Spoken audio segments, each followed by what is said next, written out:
السلام علیکم۔ Islamic world YouTube channel کے دیکھنے والوں کے لیے رمضان المبارک کے مہینے کا ایک خاص عمل جس کے کرنے سے انشاءاللہ ہر کام آپ کی مرضی کے مطابق ہوگا۔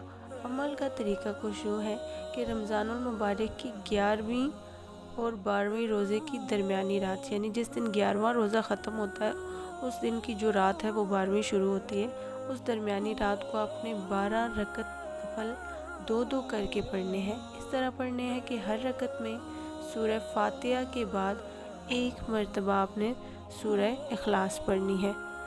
یاد رہے کہ نفل آپ نے دو کر کے پڑھنے ہیں اور کل تعداد ہے 12 نفل۔ آپ نے 4 کی نیت نہیں کرنی بلکہ دو ہی پڑھنے ہیں، اور اس کے بعد جب آپ کے 12 نفل پورے ہو جائیں تو آپ نے 100 مرتبہ درود شریف کی تسبیح کرنی ہے، اور پھر تمام نوافل اور درود شریف کا ثواب نبی صلی اللہ علیہ وآلہ وسلم کو پہنچائیں اور ان کے وسیلے سے دعا کریں۔ انشاءاللہ آپ جو بھی دعا کریں گے، جو بھی آپ کی حاجت ہوگی وہ ضرور قبول ہوگی۔ اللہ پاک ہم سب کی تمام دلی جائز حاجات کو پورا فرمائے، آمین۔ جزاک اللہ۔